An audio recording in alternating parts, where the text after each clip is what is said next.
Highway Satara Lonand रोडवरती आता आपण पोहोचलोय. तडोळे नजीक असणारा आदरकी फाटा आणि या फाट्यावरती मोठ्या प्रमाणात निकृष्ट दर्जाचं नॅशनल हायवेने काम केले.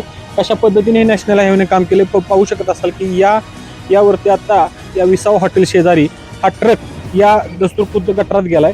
पूर्णपणे निकृष्ट दर्जाचं नॅशनल हायवेचं काम दिसतंय. केंद्राचं हे काम असून सुद्धा इतकं निकृष्ट दर्जाचं कसं काय? आपल्याबरोबर इथले स्थानिक ग्रामस्थ आहेत, कशा पद्धतीने या सर्व कामाविषयी माहिती देतात ते त्यांच्याकडून जाणून घेऊ. आता ना माझा व्यवसाय हा गेले 8 वर्षापासून चालू आहे. आता इथल्या लोकांना उदरनिर्वाहासाठी एवढं साधन आहे. टोटली हा ड्राय भाग आहे. आम्ही NHS साहेबांच्याकडे रिक्वेस्ट केली की हा ड्राय भाग आहे, इथे गटराची काय आवश्यकता नाही आहे.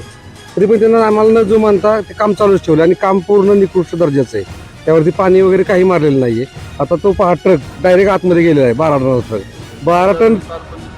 ट्रक 12 टन हा कॅपॅसिटी घेऊ शकत नाही. हे गटर हे इतकं कमी दर्जाचं गटर बांधलं गेलेलं आहे. वाहतुकीला खूप अडथळा येणार आहे, कारण ती ह्या रोडला 50-60 टन त्याच्यावरच्याच रोडच्या कॅपॅसिटीच्या गाड्या चालतात.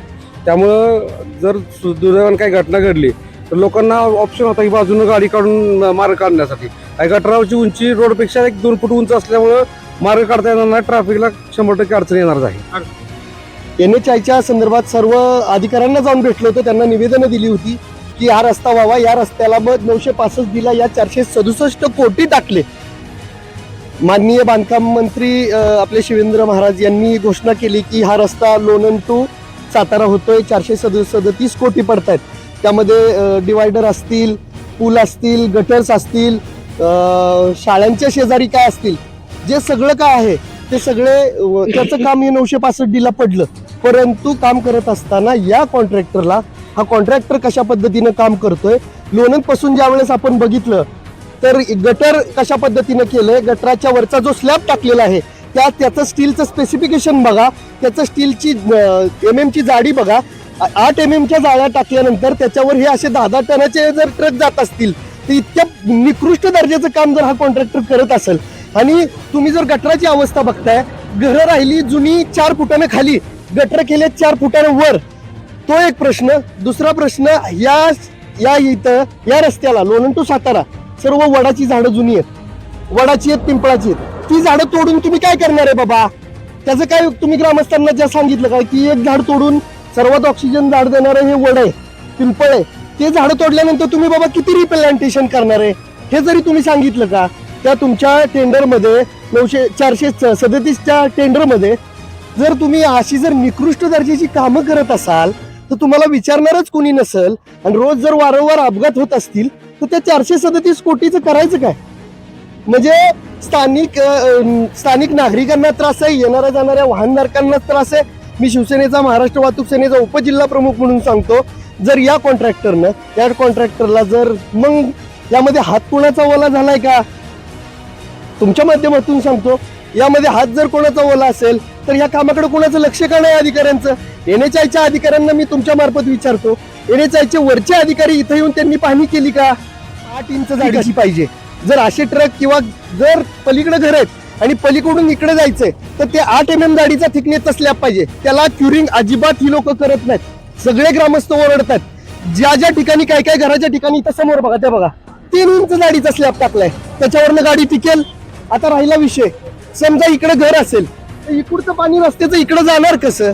टेक्निकली बाब आहेत. म्हणून मी तुमच्या माध्यमातून सांगतो NHIच्या अधिकाऱ्यांना की आणि सार्वजनिक बांधकाम मंत्र्यांच्या सर्व कार्यकर्त्यांना की आपण इथं येऊन लक्ष घालावं. जनतेचा पैसा आहे, जनतेच्या पैशाची कशी धुळदाण चालवली आहे हे बघा. निकृष्ट दर्जाचं काम चालू आहे, त्यावर कोणाचं लक्ष नाही, काय नाही, सगळा भोंगळ कारभार आहे. विषय महत्वाचा विषय पत्रकार, त्या नायराचा पंप आहे तिथं सुद्धा एक ट्रक खाली गेला. हा परवा वॉटर स्टेशनच्या पलीकडे अपघात झाला याच लोकांच्यामुळे. यांचे JCB मध्येच उभे राहतात. एक पर्यायी रस्ता उभा करायचा असतो, पर्यायी रस्ता न करता चालू रस्त्यावरच काम चाललेलं आहे. त्याला पाणी मारणं नाही, काय नाही, यांच्या वाहनधारकांची बी दादागिरी आहे. तर सदर कॉन्ट्रॅक्टरला मी इशारा देतो की बाबा आपण सरळ आणि व्यवस्थित काम करावं, नाही तर शिवसेना आपल्याला व्यवस्थित ठोकल्याशिवाय राहणार नाही, हे आता सांगतो. मंडळी, शिवसेनेने डायरेक्ट इशाराच दिलाय आणि याच माध्यमातून बघताय की ट्रक अक्षरशः वरचा स्लॅब तोडून खाली गेलाय. किती बघा, स्टील बी उघडं पडलंय आणि ह्यात तर स्टीलच दिसतं ना. हे जे गेलाय ट्रक खाली इथं स्टीलच कुठं दिसेना, म्हणजे काम कसं केलं ह्यांनी? हे ट्रकचा टायर ज्या गटरावरनं खाली गेलाय त्याला स्टील नाही, काय नाही, म्हणजे असा स्लॅब ठोकलाय का काय असं बी दिसून येतं. गजच दिसेना ते. आता ह्याला जॉईंट तर गजच दिसेना कुठं. नुसती तार वापरली हो का, इथं तार वापरलेली दिसते, तार वापरली आणि तारावरती आणि हा गज बघा, हा गज 6 mm चा आहे. 6 mm आहे. 6 mm गज आहे, गाड्या टिकतात का? 6 mm चा गज आहे. आणि लोकांचा उद्रेक आहे. खरंच नॅशनल हायवे जे काम करते पूर्णपणे निकृष्ट दर्जाचं काम करते ते दिसून येते. आणि जर 12 टनचा ट्रक जर ह्याच्यावर पेलत नसेल तर किती निकृष्ट दर्जाचं काम आहे ते दिसून येते. ग्रामीण भागामध्ये 90% ऊस वाहतूक, ट्रॅक्टर जर 2 ट्रॅक्टर धरल्या तरी 20 टनाचा बोजा असतो, 10 टन. मग ह्यांनी शेतकऱ्यांनी ऊस कसा बाहेर काढणार? हे जर तुम्ही येतो बरं, शेतकरी सांगतोय, विनंती करतोय, बाबा इथं पाणी यायचं जायचं काही गरजच नाही. आता या ठिकाणी बघा, सर्व पाणी इथून वडा खाली धरण आहे, इकडे या धरणाला पाणी जातं. आता हे नाल्याचं पाणी खाली जाणार नाही.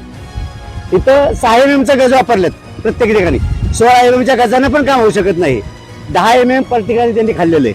पाणी सुद्धा मारायची बोंबाबोंब. पाणी ते एकदाही मारलेलं नाही आणि तारा वापरलेत.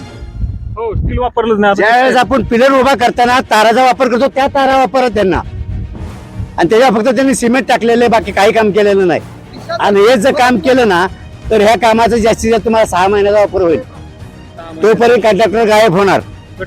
गायब. ट्रक ड्रायव्हर कुठे आहेत? तुम्हीच का? कुठं ट्रक घेऊन कुठं चालला होता? मी अहमदनगर राहिलाय, तिथं थांबलो होतो रोडच्या कडेला आणि याच्यावरती मुरुम टाकून लेवल केलेली आहे. त्या मुरुमाच्या खाली काय दिसत नाही का? नाही, गटर काय दिसेना. दिसत नाही, गटर दिसत नाही. गाडी पलटी होता वाचली माझी. नुकसान झालं, खाली गाडीचं पाठी वगैरे तुटले असतील. आता हाऊसिंग आपडलं. आता तुम्ही चहा प्यायला थांबलो होतो आणि साईडला गाडी घेतली रोडच्या. ते तो मुरुम टाकून लेवल केली खाली. यांनी काय केलं काय तपास, डायरेक्ट गाडी खाली गेली माझी. पलटी होता वाचली गाडी. आयला मोठ्या प्रमाणात अनस्त आहे. नॅशनल हायवे कशा पद्धतीने चुना लावायचं धरलंय, अक्षरशः लोकांच्या डोळ्यात कशी धूळ टाकते नॅशनल हायवे. याचं मूर्तिमंत उदाहरण आज आपण आदर बिलं काढू नका म्हणावं येण्याच्या वाल्याला. दिशादर्शक फलक कुठं नाही ती. सगळे जे नियम जे टेंडरला तुम्ही दिलेले आहेत ते जर टेंडरचे नियम सगळे आपण जर पाळतच नसाल, त्या टेंडरच्या नियमावली हरताळ फाडत असाल तर तुमच्या कामाचं आम्हाला असलं काम नको, निकृष्ट दर्जाचं ग्राहकांना आणि नागरिकांना. किती मोठ्या प्रमाणात निकृष्ट दर्जाचं काम आहे हे दिसून येतं. कॅमेरामन आशिष सह मुकुंदराज ठाकरे, आदर के पटा.